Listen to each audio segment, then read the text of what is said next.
To be, to become, to begin, where the river leans to the sea. To learn, to let go, to love. The world turns endless, turning me. Oh. Most personal change is ephemeral. It usually vanishes on Monday. Today, in part 4 of our series, Jim and I explore the personal institutional spiral. We discuss how to build the social scaffolding, the membranes and the accords required to make change actually stick. From dinner clubs to anti-dominator hierarchies, we're looking for the crack in the sidewalk. Here's Jim. Enjoy the conversation. How do you call it? The personal institutional spiral, the Yeah. individual, the personal. Um, and I'm going to explore that. And let's start with a definition of what you mean by that. And then I would love to bring it into out of theory and into action. So if somebody, let's say there's a person or a couple, they want to start a family and decide they want to move into that kind of life. What they're hearing is exactly what they want to be doing. Where would they start? What would they have to look out for? How would they start ratcheting this whole thing up in action, right? I'd be super curious about working through that with a concrete example. We will work one fresh, but I will say that this personal individual spiral is pretty theoretical, but it has enough implications, I think, that we can do some synthesis. Let's see what happens, right? Okay. First, let me give you a little bit of the history of where this idea came from. Game B 1.0 to 2013 eventually fell apart over the failure to understand the personal institutional spiral, split into basically actually to 4 groups, but one of the cuts was along this dimension, which is personal change first versus institutional change first. And things just fell apart, and there was no reconciliation, and we just dispersed the group into what we called spore mode. It said, everybody take what you got, take your work in the world, maybe it'll resprout someday. And amazingly, it did resprout in 2017 for interesting and curious reasons. And when we get together and talk about this, we all smack ourselves in the head and go, how could we have been so stupid? We're supposedly all these smart people. It's obvious the answer is both. And once I think I articulated that first, that this idea that either could be separated as the road forward was just completely wrongheaded. But we also look back at the history of social change. People have fallen into this trap again and again and again. Think about the hippies. They thought it was all personal change first. You think about somebody like Lenin. He thought it was all individual change first. Marx was smart. He knew it was both, right? The American founders also knew it was both, or they were more focused on the institutional side. So anyway, let's bring it down a little bit to more of the tangible. Example I often use is we all know people who've gone off on these weekend or 5-day or 42-day retreats. Personal change. Eat good food, listen to good music, don't speak, right? And it probably does them some good, right? And then they come back to work in the insurance company processing forms all day and living in their suburban neighborhood and hanging out with their neighbors, taking their kids to school. And before long, that goodness mostly evaporates because there is not scaffolding for the change. The word I use is scaffolding. And scaffolding is what I mean when at least one of the things I mean when I talk about institutions. And when I use institutions, it's important to recognize that I'm using it in the context of theoretical economics, which an institution is not a building with a name on it. It's a cooperative enterprise amongst humans to do something. So, for instance, if you had a supper club that got together once a month on Sundays to have a dinner at somebody's house, that's an institution. It's something that has longevity. It has some implicit, probably, rules, has a membership. That's an institution. And so the personal institutional spiral basically says that personal change seldom maintains, or at least at the level that it could, without being in the context of proper scaffolding. Now, the flip side of it is institutions. What are they built from? People. So the degree you can build useful and good institutions are constrained by the quality of your people. So you find people who are so deep into game A that they can't even contemplate any alternative. It's going to be very difficult to build anything even vaguely game B-ish from such people. However, fortunately, there is a small percentage, 1, 2, 3% of Western humanity, at least, that's gone through some bits and pieces of this. The change hasn't fully stuck, but they're open to it. If you go back and get another dose of personal change, they're open to it. And so they're now somewhat different people. And so we can now build new institutions that did not exist before by using the personal change in the context of a new institutional design that is not based on game A principles. And you do so such that the institutions supports the good change, right? And then not only supports it, but enables it to ratchet up to another level, right? And then we'll try to find an example. Then, once the people have ratcheted up a little bit, you can build some new institutions which help them rise. And this is why I call it the spiral. And you don't make the mistake of the Lenins or the Pol Pots. This doesn't happen instantly. It happens incrementally and together, personal and institutional spiral upward. And let's go to our example of a dinner club. So initially, it was strictly get together, conviviality, eating and drinking. People stop at the fast food restaurant or store on the way and buy some fried chicken and some burgers and 6-pack of beer and come to somebody's garage where the picnic tables are set up, and we'd have a good time, right? But a few of them had started becoming aware and said, participating in the horror of engineered nasty food is really wrong, right? Yes, it saves us time and it's cheap. And it's hyper stimulating. You feel good when you eat Kentucky Fried Chicken and suck down a pint of Budweiser. But is it good for you? And let's go a step further. Is it omni-considerate good for the world that such things exist? Is it a good and wise thing that the smartest food science people in the world go into making Kentucky Fried Chicken slightly more addictive, right? Is that a humane use for human beings? And so we have a small bit of change. These are not profound changes. I think these are things you and I would agree with. We know lots of people would agree with. But we said, let's change our institution. First rule, home cooked food only. That's it. One small institutional change. And now I think the whole nature of this conviviality changes because people start to take pride in their food. They talk about the food that they're eating, and then the group might say, we really ought to take this idea a little bit more generally. Maybe we should get together and offer a collective meal service for ourselves, right? And think through, what does that mean? Why are we doing this, right? Well, it's nice that I can get ourselves away from this nasty fast food, but our kids are still eating it, and this and that. And one could, essentially elevate and extend one's thinking, and then expand the institution, expand one's thinking. And if you did it right, somehow you can see it ratcheting up. And that's just the tiniest little example. And I believe it is close to the fundamental design principle of how to think about evolving game B membranes. It's one of the key parts. That is this first scaffolding good change, and then enabling more personal change while enabling better institutions, which enables better change in any domain. I would argue that there are few domains that this metaphor doesn't apply to. Mhm. So I really love that this definition and also the example gives a concrete grip on getting into action.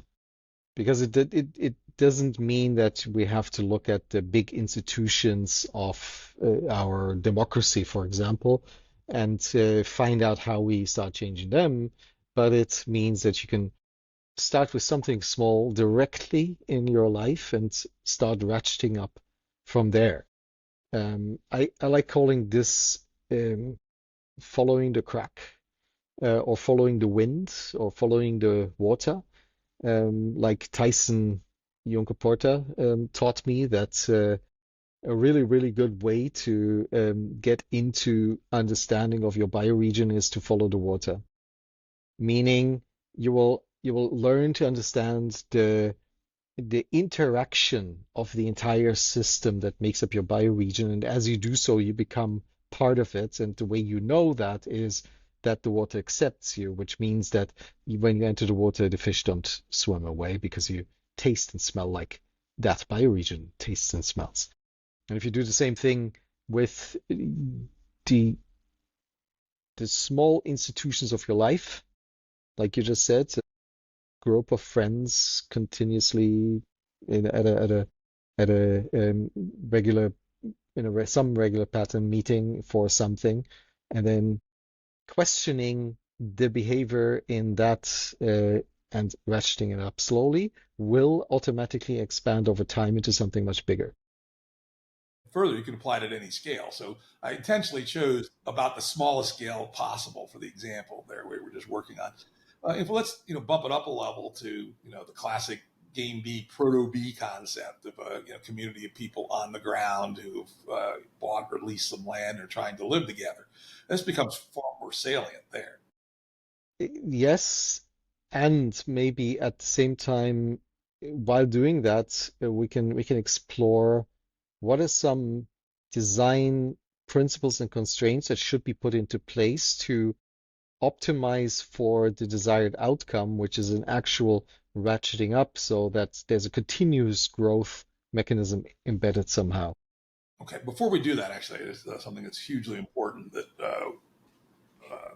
Megan and I came to fairly, I don't know, maybe a year ago, which is the lack of the concept of the personal institutional spiral. Well, not a complete explanation by any means, but is a significant explanation for why the stuff people try basically doesn't work. There have been objectors to game A at least since the middle of the 19th century. The early 19th German Romantics, the utopian crowd in England, the United States, Tolstoy and his bunch. I mean, always been objectors, but they all failed, every one, right? Some of them had more effect than others. The hippies had their own effect, etc. But they didn't balance the two. The utopians built communities, some of them very rigid with all kinds of weird rules and stuff, but they were the 19th century American people, basically. And they didn't really try to move them very far in terms of personal development and evolution. As I said, the hippies accomplished something bizarre in changing some worldviews in what's important, what status is, etc., but no institutions whatsoever. A later example, Occupy Wall Street in the United States during the financial crisis. Very interesting self-change in how people chose to relate to capitalism, but zero institutional structure, zero. And so the mimetics survive, but as a going concern, no effect whatsoever.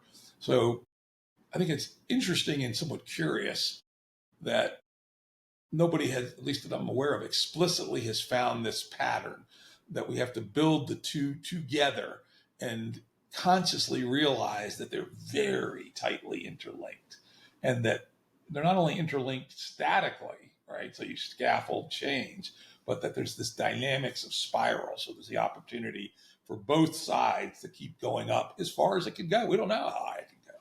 I mean, this is, I think, a huge and interesting opportunity for humanity to discover what we're really capable of. So with regards to Occupy, I think they actually had institution because they had a very powerful way to get into coherence in large crowds. But it was it wasn't an incremental step. It was a far too disruptive step away from the current modality of how to get crowds into coherence, that it couldn't be applied outside of that limited scope of being in that square together. I think that's fair. They have tactical institutions, but they didn't have. And when I talk about these institutions in the spiral sense, I'm talking about persistent institutions. That was a very clever ad hoc solution that they came up with. But as you say, it applied to how to magnify a speaker in a crowd, and how to manage the toilets and a few other things. But it did not turn into a persistent, generative, evolutionary institution. So let's put a marker on that. When I'm talking about institutions, I'm talking about persistent and evolutionary. And let's just leave it at that. That's the class of entities that we're talking about. Okay. So what would you say are some really, really important design considerations? So you say evolutionary, which means that it has to be able to adapt. But you could also say that there needs to be a sunset period, so that it actively gets voted back to life if it's still valuable. Unless that happens, then it'll just fade away. Or some other design constraints. What would you give somebody who says, okay, I'm going to pick some small institution in my life, like the dinner club, and I'm going to use that as the kernel for evolving towards something like a proto-B. What would be design considerations that I would have to put in place to protect what I'm trying to achieve? This is I'm going to actually answer multiple questions. One is protect, but the other is instantiate. I think the two are closely related. Protect is where I originally came from. Well, it's not really just strictly protect, but the concept of the membrane. And I picked that idea up from Origin of Life. In Origin of Life studies, there's basically talk of the three components. There's metabolism, there's information processing, and then there's the membrane. And the membrane is important because it holds the metabolism and the information processing at high enough concentrations that they can do their stuff. And, if I were to choose my favorite Origin of Life story, all three had to come together simultaneously for life to originate. Very quickly, the evolution amongst membranes started to occur with respect to how the semi-permeability of the membrane. Semi-permeability means some things can come in, but others can't. Some things go out and others can't. And the things that go out are different than the things that go in. When you're doing metabolism, you quickly start producing toxic side products.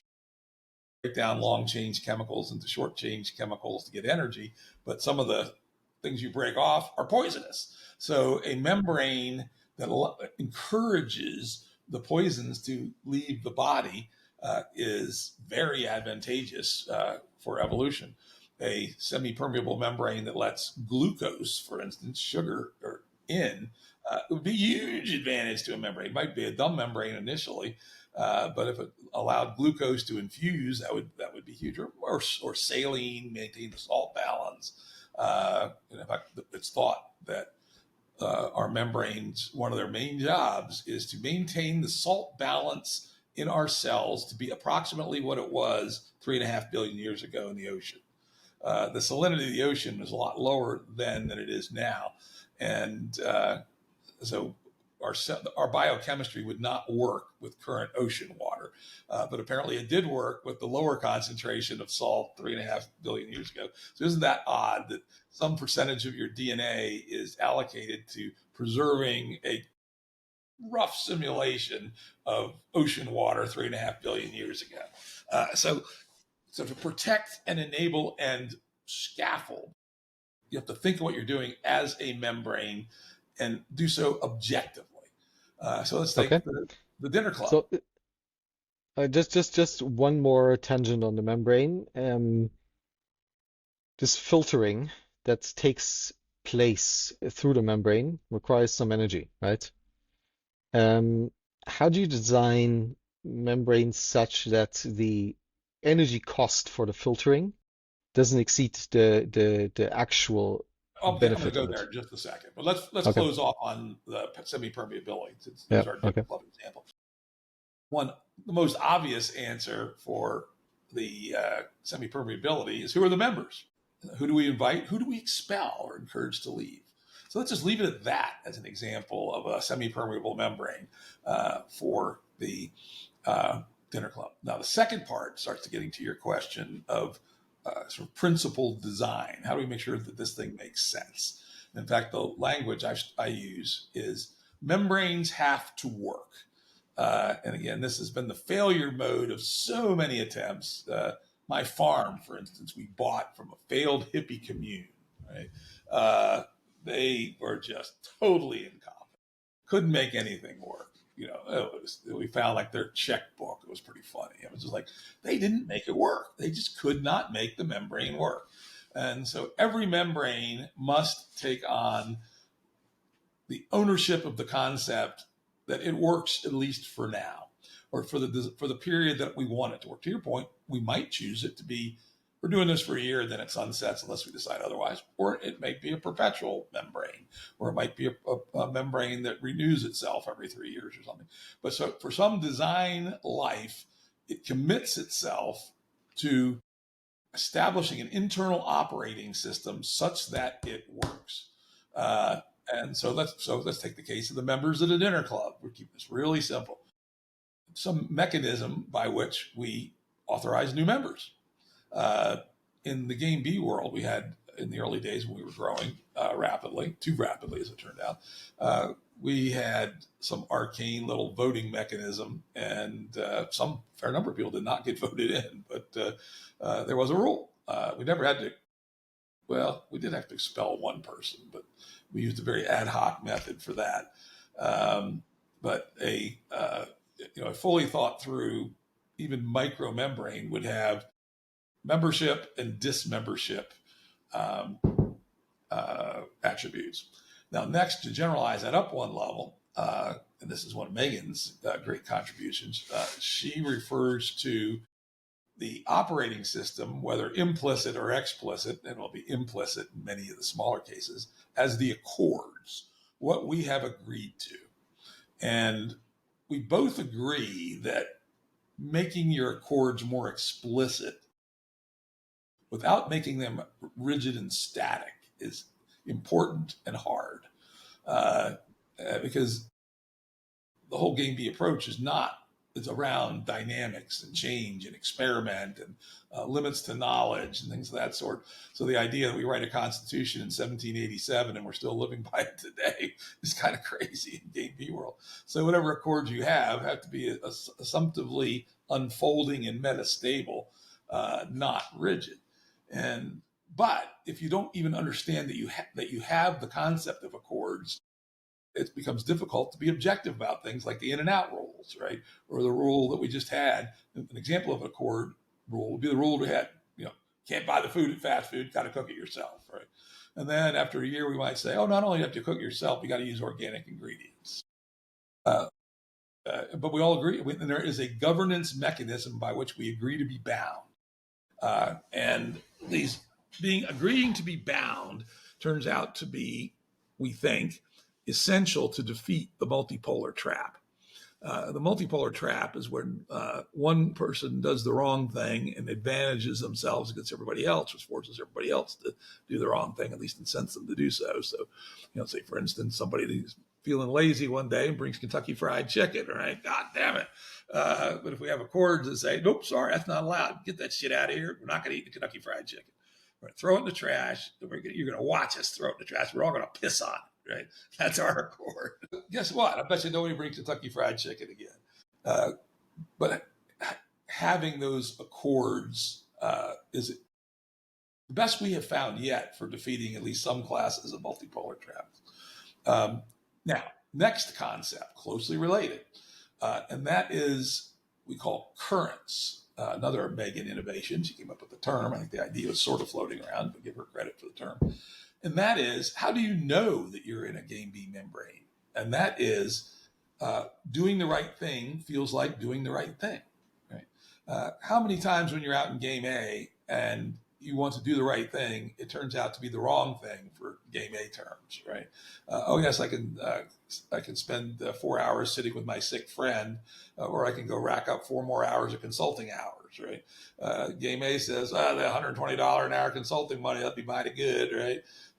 Sitting for 4 hours holding my sick friend's hands, what's the profit in that?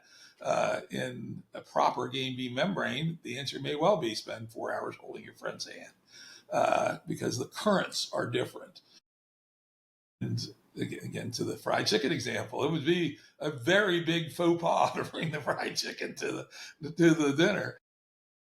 And yet in game A, it'd be perfectly ordinary in a normal suburban kind of little mini, non-formal Sunday afternoon picnic table get together. So the currents become different. And you start to notice the currents, become aware that we have currents. When you name these things, you name the membrane, you name the accords, you name the currents, you have a new way to consider what you're doing. I feel there's a strong sense that if we can get to even that little minimal level of change, things will start to take off on their own as we start to proceed to build our institutions and ourselves within these contexts of membranes, accords, and looking for good currents. And we'll know we're failing when the currents aren't good, right? When I try to do the right thing and it feels like the wrong thing, there's something wrong here. I feel there's something out of balance. So maybe we talk about it. Say, hey, I really want to do this, but somehow the sense of what's right inside this membrane says that's not the right thing to do. Either I'm wrong or our accords are wrong. Let's talk this through, right? And maybe we come to a conclusion that the accords are wrong. We modify them. Well, maybe I come to the conclusion I was wrong, and then I have a change of opinion, and I've engaged a personal change under the influence of the accords contained within a membrane. Mm-hmm. How do you ensure that all of this stays, let's say, in an ethical cult dimension rather than a culty cult dimension, to use Jamie Wheel's language here? This is huge. Or another way to look at this before you go, there's usually a small group of people or individuals even who launch this. So there's a 1% virtuous dominator, and they need to somehow downregulate themselves or need to be downregulated over time. So how's that factor into all of this? Absolutely critical. The arc of history we can think of as 95% of human history was the forager era, laid out quite nicely in Chris Boehm's Hierarchy in the Forest, where humans developed an actual operating system to break down dominators, to fight dominators, to kill dominators if necessary. And they were able to do that for 290,000 years. But some social innovations occurred around the invention of agriculture and nomadism and aquaculture to some degree, where new forms of dominance arose that broke the forager operating system. And that we still live in that era. We still live in the dominator era. Further, it's a very unfortunate attribute that about 1 or 2% of humans, particularly males, like being dominators and get some kind of sick thrill out of dominating people. And the foragers found a way to defeat that. And read that book. And I'm writing an essay on that also, so we'll have a section on that. And Game B, part of the transition to Game B is to radically reject the dominator model, and that when we're building our accords in our membranes, we always take consideration, is this anti-dominator? And if what the Boehm model is, first someone tries to be the big man, you ignore them. Second, then you laugh at them. And then, he goes and tries to round up some henchmen, then you and your friends get together and you march them to the boundary and say, leave. And if they don't leave, you kill them. Or if they come back, you kill them. There's many more details than that, but that's the kind of the short arc. No toleration for dominators. Can't play the domination game. Now, of course, you're going to say, wait a minute, but aren't those 2% the ones that also often do much of the valuable work? And the answer is yes. And here's how you split that difference. which is the distinction between position-based leadership and role-based leadership. Position-based leadership, the classic, and probably the first thing that evolved after the forgery era, is the chief. Literally the name chief says everything. I'm in charge of everything in theory. I'll delegate it to my henchmen, but I'm the boss, right? Because you have the position of chief, and you hold that position until somebody kills you, probably your son, and takes over, or your brother, or somebody. Now they're the chief; they have all the authority. While role-based leadership is what foragers always had, right? It wasn't random. The old guy who was the expert in tracking antelope, he led the antelope hunt. He may be walking slow with a stick, but he never misses the turn. The woman who has the incredible sense of how to find roots and tubers, looking along the edges of water courses and things, she leads the tuber hunt. Some 15-year-old kid turns out to be a genius at chasing rabbits and organizing people to surround groups of rabbits and corral them. So the 15-year-old kid is the role-based leader for the rabbit hunt. The shaman has some personal attributes, some of them genetic, some of them learning, lineage that he's learned from other shaman. He knows how to run or she knows how to do a ceremony, get people to reach to the biggest parts of their heart. And so when you're doing ceremonies, of course, the shaman leads the ceremony. The 15-year-old rabbit hunting kid, well, he shouldn't be leading the ceremony. And so in a rich, high-dimensional society, we have many, many positions of role-based leadership. But what we don't allow are position-based leaders who claim, I'm the boss because I'm the boss. And if we have to kill them, we kill them. Fuck them.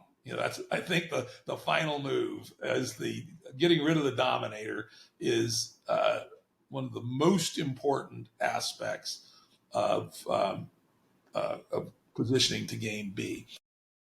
To do it, but not to throw out the idea of leadership, rather to position from position-based leadership to role-based leadership. And of course, that has implications for the accords, right? We write our accords, or if they're not written down, they're implicit, that we ain't giving nobody the title of chief. Sorry. If anybody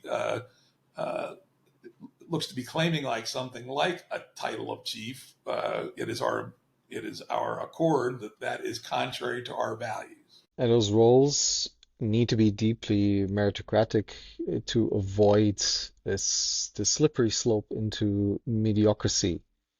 Yep. In a reverse dominance hierarchy. That's up to the people. They may choose mediocrity, right? Some of them will, and some. Because one thing that is important to note that this is not particularly on this topic, but it's a very important topic. Humans vary on anything: height, weight, strength, intelligence, musical ability, spiritual ability. There's always a continuous distribution. One of the things that history has shown is that societies, even pretty big ones, but certainly for small societies, differ quite considerably in how much they're interested in progress versus stasis. How much they like things to stay the same versus how much they like things to explore the adjacent possible. I think it's quite possible that we would have game B membranes that are tuned towards stasis, right? I think the Mennonites in the United States and the Anabaptists originally in Germany, the Rutts were originally German Anabaptists a long time ago, came over to the United States, became Mennonites. Unfortunately, good thing they eventually switched, but there's a group of people who have chosen stasis, or at least much lower rates of change, in which case you may be very happy with mediocre role-based leaders because you just want things to work. You don't want them to evolve too much. On the other hand, if you're a community that says, I'm part of this march, the road to infinity, which I will put my flag down, which is I'm on the side of the road to infinity for, the efforts that I personally want to get involved with. Those people should be tuning their accords and their culture and their virtues, values, and norms such that the role-based leaders that emerge are meritocratic and excellent and can continually evolve and change what we're doing in a principled fashion. So again, this idea one size does not fit all is very fundamental to the game B story. You defined the institution as a part of the institution that needs to be evolutionary. Yes. Now, evolution works better if you sometimes randomly kill off certain strands, right, to reach actual maximums, not merely local maximums, local minimum. or local minimum. So, but to optimize towards the actual, like you said, infinity, 10,000 years from now, going galactic or intergalactic. Um, i- how do you think about that? Because that requires the also protocols or accords between the membranes, right?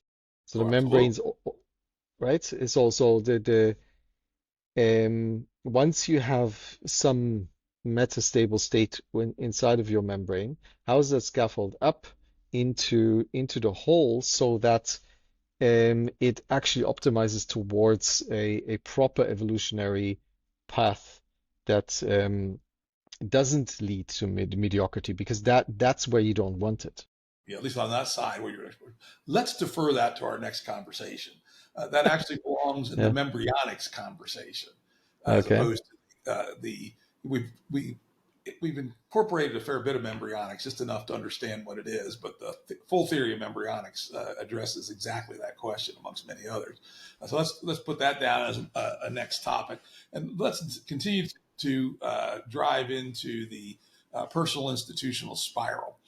A key insight that we had somewhere along the line, maybe a year ago, a little less, is that not only is there a potential positive personal institutional spiral as the way up for game B, but for quite a while, game A has been in a downward institutional personal spiral. And you can pick your date on, it doesn't really matter when you pick your day. You can probably show downward vectors in many times in many places, but certainly since 1975, it certainly feels like we've been in a pretty profound case of our institutions keep getting worse. They keep making us worse, which causes us to create worse institutions, which keep making us worse. Who called for teenagers to be laying on a scary article. A guy who's a gym rat. He goes to the gym, serious athlete, goes to the gym, works out, and he's trying to work with the teenagers. And all they want to do is lay on the bench and look at their phones, right? And so he decides to ask them what they're looking at. And he hopes they're flirting with their girlfriends or something. Nope, they're not doing that. He hopes they're, looking at YouTube self-help videos and how to lift weights. Nope, they're not doing that. TikTok, right? Things of that sort. Who ordered that youth today would spend 5 hours a day consuming AI optimized dopamine drip short form videos, which are produced by people who have the talent in some cases and the insight on how to dance in that table to make a little bit of money? Who would have ordered that? Nobody. It's utterly insane. And yet the institution we have, which is the adjacent possible, is mediated by money on money return, makes it obvious that that's what you're going to have once somebody figures out how to do it. Who ordered that? The other one currently in that, who the hell ordered that, is gambling apps. The U.S. was fairly puritanical on gambling up until the 60s, and then they started state lotteries and things of that sort. Now, last 3 or 4 years, due to corrupting of politicians and such, most states now allow sports gambling apps of unlimited, basically, virility. The most current version has what are called prop bets. I'll give you an example. Say in basketball, let's say Thomas Schindler is playing forward for the Berlin team, and so you can bet. There'll be a line of bets offered that Schindler's going to score 18 points in the third quarter, right? And it's going to be low. Against that. I was going to say it's a low probability, but it'll pay off 40-1, right? So people will bet 40-1, Schindler gets 18 points, but there'll also be a bet for 10 points, there'll be a bet for 3 points, there'll be a bet for 0 points, and they'll have different odds. Basically, apps are in front of these 25-year-old half-drunk men all day long while they sit there and do prop bets, or they bet on their favorite team, or they bet who's going to be traded. In U.S. baseball, where there's a pitch thrown every 10 seconds, you can now bet on whether the next pitch is a ball or a strike. This is sick. This is fucking sickness. And yet, this is what our institutions have called for. They make us worse human beings. You are now a worse human being because you spend 5 hours a day on TikTok. You are a worse human being because you spend your time and attention on trivially stupid sports gambling. Oh, by the way, pissing all your money away to give to master manipulators. So Okay, so all of that is driven by, like you say, money on money return, which is the central fitness function for the entire game of civilization at this point, and therefore needs to have some special attention if you are looking at your personal institutional spiral, because that's where strong forces can start hijacking your personal attention, but also your institutional makeup. So the I can see a group of people inoculating against that at a dinner table situation. But let's try and make this practical and scaffold up from, okay, we're doing this dinner club, and then the dinner club, you started with that. The dinner club then moves up into a, let's say, a local kitchen, and then that local kitchen starts providing for the school. And at that point, money will start playing a role, because then the inputs will be required inputs will be at a level that nobody is willing to just pitch in for free. So how do you design starting at that level? It becomes really interesting how that thing will actually survive. Yeah, that is a very good little point to address this at. The issue with money on money return is, by the way, you shouldn't ignore money on money return. It's a signal, right? It's a signal that in some context, the cycle of production, distribution, consumption, savings, and investment and new production is not insane, right? And it prunes a lot of stupid stuff. We've both been entrepreneurs. We know how many stupid ideas there are out there. I've tried a couple of them, right? And the good thing about money on money return is it prunes those, kills them off, which is good. But when it becomes the only value, that's when it's fucked up, right? So let's say, for instance, you have the school-based food program, and you choose to use money on money return, which is, okay, we figure we can charge the kids $2 a day for lunch. What's the least we can spend to give them their lunch? That would be the money on money return answer. It's, Rip Off Inc. Food Lunch Cooperative. And well, by the way, we're going to use this money to subsidize our dinners. The game B approach would be what we call omni-consideration. This is Daniel Schmachtenberger. I think I picked it up from him, whether it's his idea or not, to give him credit for it, which is we need to this is the personal change part. We need to fundamentally change. When we make a decision about what we want to call forth in the adjacent possible, what's the next thing? The adjacent possible. The world's always unfolding into the adjacent possible. Step back and be omni-considerate. Not just, is this good for me personally, because I can squeeze a little profit out of it, but is it good for the kids? Is it good for the community? Is it even good for the world, right? And we say, we don't really need to make any profit off this thing. We can break even, right? So let's tune instead of tuning how little we can spend, let's tune how much and how smartly we can spend of the reasonable money that could come in on this thing. And suppose we had, we help start a community garden, right? That will help us let the kids grow their own food to some degree, to help keep the prices low and the quality high. Maybe we do CSA, community, was it CSA? Community Support Agriculture. Community supported agriculture. Yeah. And we do a deal with 3 or 4 local small-time producers and have them produce for us.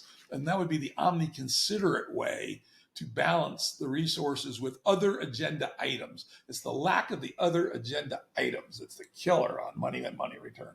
Money and money return by itself is poisonous, but in the context of other values, is another signal and not one to be ignored. In your example, you were essentially replacing the abstraction that money provides into much more concrete implementation. This requires a little bit more work, but ultimately I could see a picture unfolding where the it's an actual exchange of work happening, where and you absolutely minimize the need for financial capital to the very, very, very minimum, right? So let's say the CSAs receive a little bit of money, but ultimately you teach the kids how to grow and how to even cook. And at one point, it'll just be a fun exercise for everybody, very enriching exercise for everybody, very healthy exercise for everybody, and hardly any money needed because you don't need to cook, so you don't need any of this, right? Yeah. Now, you and I can think like this because you and I are both privileged white males, right? So is that something that's how do you think about applying this in contexts where people are trying to do this not from a privileged place, right? You and I, we can do both do things without needing to have money flowing our way, and Now, this and is a very in the good question. example, Very yeah. important. First, I'm going to reject totally has anything to do with us being white or male. So those two are correlated with other things, right? It's the correlation with money and with connections and networks and things like that.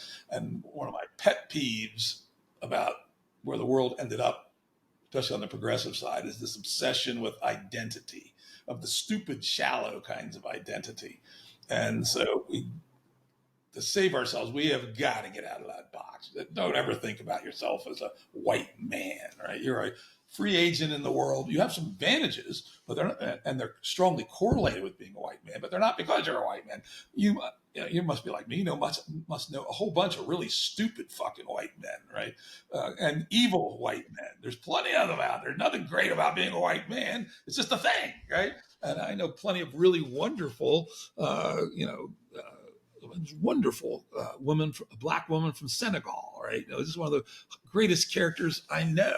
Huge soul, hugely competent. Deprogrammed from thinking identitarian. But let me get to before you throw in the but, I need to interject something at least. In the context of Central America, where my wife is from, brown-skinned, I, again and again, it has been very, very clear that me appearing in a situation as a male, and then in addition to that, as a white male, has shifted the game dramatically, right? Things she couldn't achieve for months were solved by me just being present in the room once. Didn't even say a word. Right? That is just one example. So there is something to be said to this. I don't dismiss it completely, but I get your point. So yeah, go back to the but. My point is kind of subtle because it actually isn't the fact that you're white. But you could have been purple. But if everybody knew you were a German and had some capability and some resources, they would have said, "All right, this is a signal. There's all a okay. person of yeah, capability you're right. that signaled that they're associated with this." Okay, that's a bizarre incident of history. All right. Let's get back to where we were. Oh, but the key part, which is the real answer, is the resources. It has to work. Some things can't be done without some privilege, right? There's some minimal activation energy to get from A to B. And part of game B is to lower the activation energy. So for instance, let's suppose some privileged white guys, Germans and Americans get together and invent this idea of going from dinner parties to fully integrated school food programs. And we create 1,000 of them. Guess what? We somehow rounded up the resources to go over those learning curves.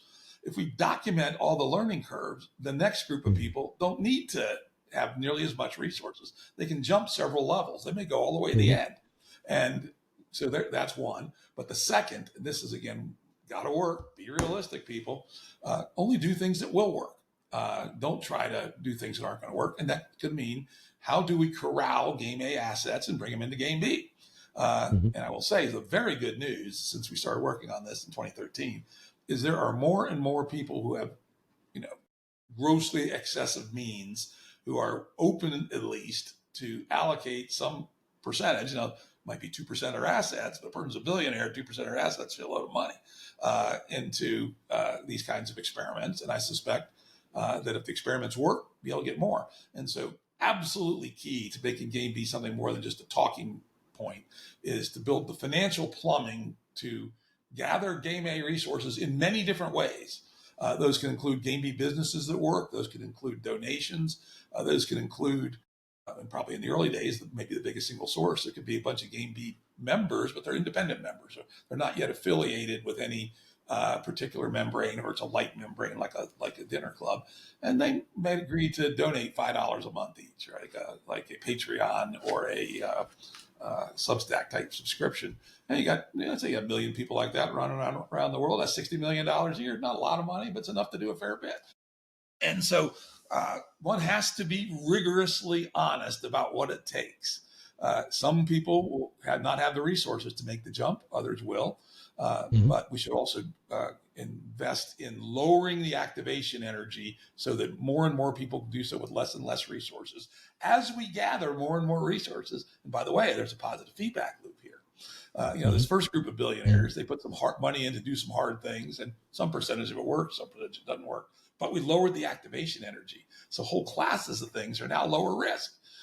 It's much easier, as you know very well. Once you've lowered the risk, the number of investors, quote unquote, in this case, not necessarily economic investors, though some of them might be, goes way up, because the number of high risk investors is always way smaller than the low risk investors.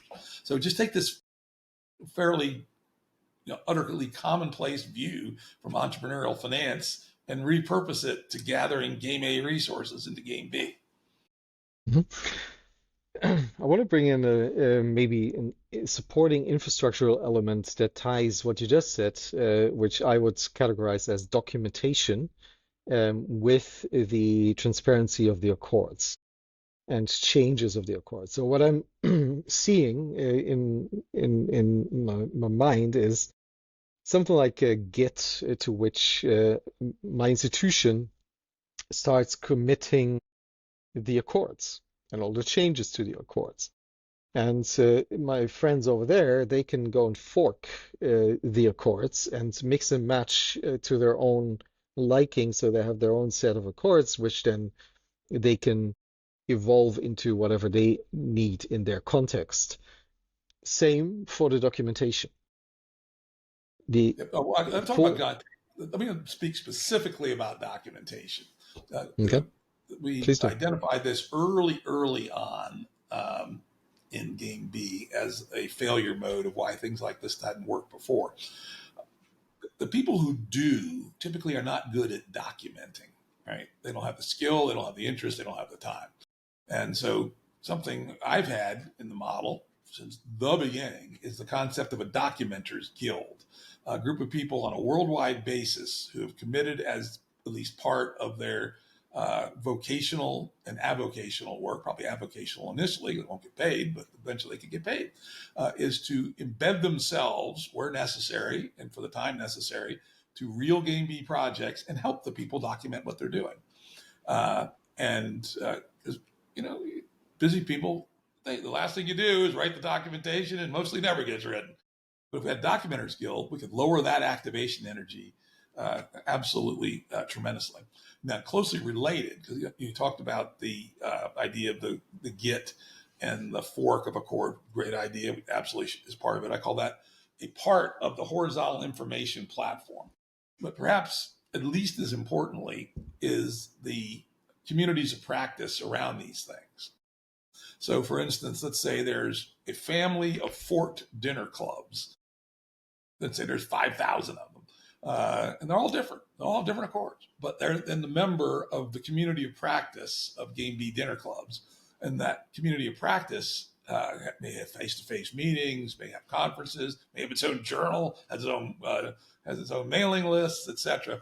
So the dynamic interpersonal across-membrane interactions need to be scaffolded and upregulated through a well-designed, non-exploitive horizontal information platform that includes not only hard documentation but communities of practice interaction.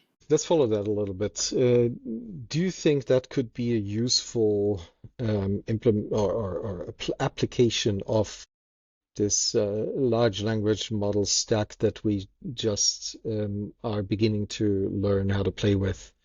And so, how do you think about this horizontal infrastructure stack in concrete terms? How would you build it? Well, to your first question about AI, absolutely. If I were designing such a thing today, I would use AI summarizers everywhere, right? Because one of the big problems is, let's say you have a community practice with 5,000 dinner clubs. There's way too much flying around for anybody to know what's going on. But if AI could produce, tuned to your personal interests, 2-paragraph summary of what interesting happened in the community of practice today, and could raise the salience of something that it thought you'd be interested in. So it's a tool, and perhaps a very useful tool. Not sure yet. Haven't actually tried to build such a system, but I would take very seriously the power of curation and also the power of creation. Certain kinds of writing are so much easier now with AIs. You may be able to reduce the dependence on the Documenters Guild, or at least make the Documenters Guild people 10x. Because again, we're not trying to write prose to be published in the New Yorker, right? We're writing prose that's clear enough to understand. And LLMs are plenty good for writing prose clear enough to understand, particularly when being driven by an expert who can tell when it's hallucinating and when it's not. So certainly the AIs improve the value calculus of the horizontal information platform, but they don't answer fully the macro question of who needs to know what when, right? That is really deep, a huge problem. And of course, that's what the internet was supposed to be about, but instead got hijacked by money on money return. And I do think one of the biggest interesting early projects for Game B is to really get the best thinkers on the beginnings, the bootstrap stage of the horizontal information platform, because it will have systemic effect if we do it right. It'll kill us if we do it wrong. Might there be I mean, the Documenters Guild, I can actually see being totally replaced by machinery, by by AI, whatever. Maybe What I today. don't, Go ahead. but soon. But the what I cannot see being really replaced is what you just said at the end, which is the integrator, the person who understands what the actual context, the lived context is, which has to be embodied and therefore cannot be understood by an AI probably ever, because the AI will never be able to really embody a human being. And link that to this vast space of maybe even automated documentation that only becomes valuable once it starts being integrated back into life. So the Integrators Guild, I would put much more emphasis on than the Documenters Guild at this point. Yeah, that's a good point. And one could think of the Integrators Guild as being part of the community of practice, right? Because community of practice people are just like excellent at doing what they do, right? They're excellent weavers, or they know how to grow organic potatoes. But as part of that broader community, there's also integrators who say, these people should know what these people are doing because I know I'm a senior person in this community, and I can just see that this and this need to be connected. Call it, the Integrators or Curators Guild. Curators. Mm-hmm. Maybe too weak. Integrators are better. I think I like that name. We'll go with that. Yeah, and I think that's good thinking. I think that thinking all this fresh with AI in the loop is hugely important. because particularly for this class of problems, the documenting, they're pretty good these days. Dictate and then say clean up, then and say, I edit it this way, da da da. You have something good enough for a lot of what would have been very intensive documentation in years gone by. Hmm. And then linking that back to the documented accords. So let's say the accords are in something like Git, maybe even on an immutable layer of data storage, and the documenter machinery, with maybe humans in the loop or not, discovers that there are inconsistencies between the documentation in the accords. And so there can be automated red flags coming up and signaling to the institution saying, you have to look at your accords. Maybe they're out of tune with what you're actually doing. You have to renegotiate that. Well, you don't have. So I would that could, say you never have to. I think you go on a yeah, but signal. you should. Yeah. And I will say that I've done a lot of work with AI critics. AIs are actually better critics than they are writers, it turns out. You can get them to review a legal contract, they're fucking amazing. You get them to take an essay and critique it, tell it, put on the hat of world-class copy editor and developmental editor, read this essay and tell me how to improve it. Their suggested improvements will be better than than if you ask it to rewrite it. And so you just ask it for its improvements. And then, of course, the trick is to modify their improvements and then say, now rewrite it. Then it'll be way better. So I would never let the AIs tell you you must, but I would say we have detected the following inconsistencies. And then not just inconsistencies, but let's say, for instance, we have detected the following, that you are 4 nodes down. You are near the origin of the fork of this particular thing. 4 nodes up, something interesting is happening that you might be interested in. And here's why you might be interested in, or why not. Oh, by the way, if you would like to, if you can get your digital key, get authority of your digital key to do it, you can turn the switch and implement that feature. Wouldn't that be cool, right? That somebody discovered a new accord that's relevant to the domain that if your voting mechanism allowed it, could be instantly incorporated. And that would be powerful. How would you trust that infrastructure? That's a damn good question. Above my pay grade. Okay, let's do a little fork here ourselves. Not a fork, but a jump. It's a jump. Huh? The enemy of everything we've talked about, I call the blight, right? Which is every human institution ever has been subject to attempted subversion by people. And there's a very simple game theory reason. I forget the guy. I have to look it up so I have that tip of my tongue. One of the evolutionary theorists pointed out that in group competition, solidarity is the winning strategy, right? So I want my group to be good. I want everybody to be coherent and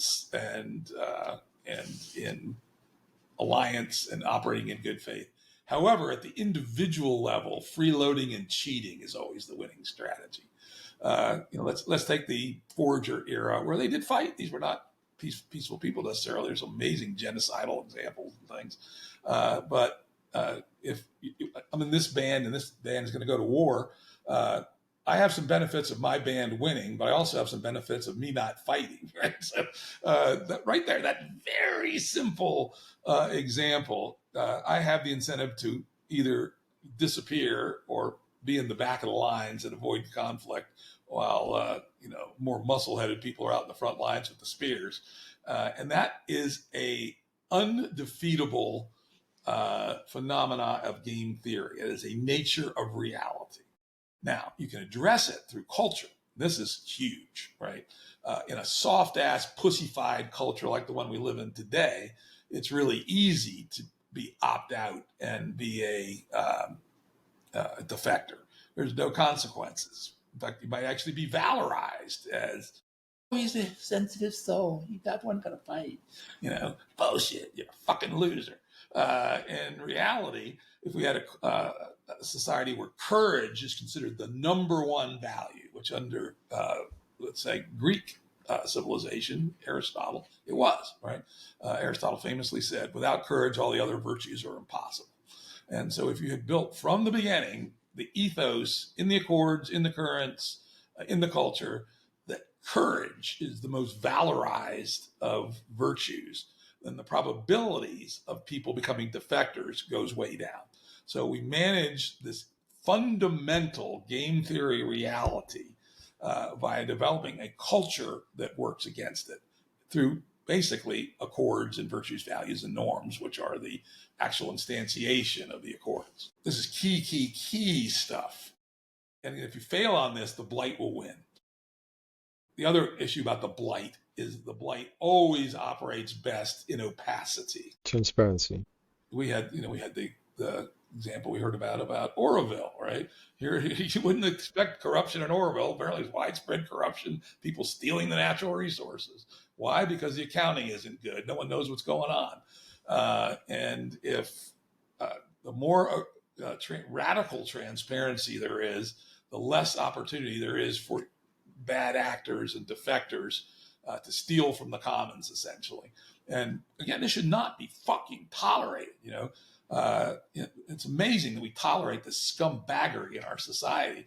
A good game B membrane would immediately come to somebody who's, stealing money from the commons, march them to the border and say, leave. They don't leave, shoot them. No questions asked, zero questions asked. To defect from the commons and steal from it for your own personal benefit, that is the worst traitorism possible in a membrane. But also the hardest to fight, because somebody who's let's say stealing money from or something from the community is doing something that is not aligned with the values and the accords of the community, usually is really, really good at creating alliances in the opaque that then protect that person and their behavior. So that's why radical transparency, make it hard to be opaque.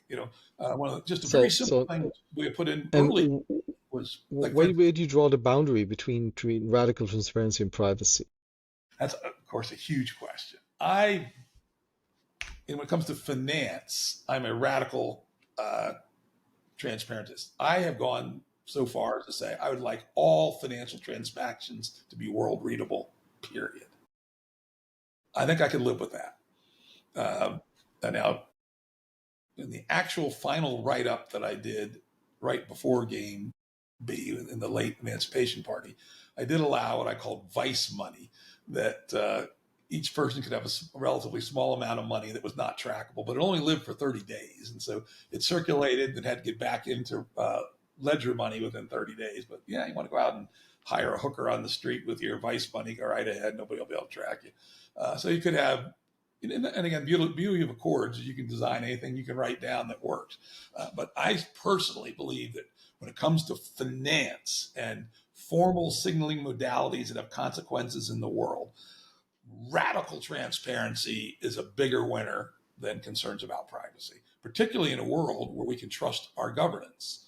Would I trust the U.S. government? Fuck no, right? But would I trust the governance of a 10-year-old Game B membrane? Probably so. And so trust is also gigantic in terms of how much radical transparency we can demand. And of course, they go both ways. To the degree we have radical transparency, we can trust that people aren't stealing from us. So maybe that's also another topic, trust, and how does trust actually occur? How does it and how do you repair it in case it's broken at one point? Because that's in our current case, not existent. But today it's mostly not existent. Yeah, but if you want to protect some of the privacy, you need to have trust. There's no other way around that. And so how do you build true trust? How do you renew it? How do you care for it, maintain it? I think that's a really big important question. Yeah, let me put one underline around the blight. We talked earlier about human variation. 1% of humans are sociopaths. Sorry, right? They're going to defect if they can get away with it. You made the point that maybe preferentially they're better at building alliances. some evidence of that. But even as they're just, a number of embezzlers that are just lone embezzlers is always amazing, right? So you have to assume that the blight will never go away, because 1% of every generation will be sociopaths. You have to have a culture of intolerance against dominators and cheaters, and just be fucking rigorous about cutting them out. No toleration whatsoever. Well, it's life, right? Yeah, about 13 years ago, I started implementing a strict no asshole rule in my life and business, and it's uh, been hard in the beginning because sometimes assholes come with big checks. But if you really see it through, if you really stick to it, you'll get rewarded for sure. That's an example of currents, right? If you're living in a membrane without assholes, it feels fundamentally different than if you're in a Yes. membrane where you're not only are you managing assholes, but these assholes preferentially want the levers of power. We do know that for sure. Sociopaths, narcissists, they love power. And so allowing them to get power is the hugest mistake in our society today is dominated by that particular error. Fully agree. Jim, Well, we're at time. I think you have a hard stop in about 3 minutes, I think, right? Getting ready to go over the mountains to my farm for a few days. It'll be fun for somebody to be back Nice. there overnight in 2 months.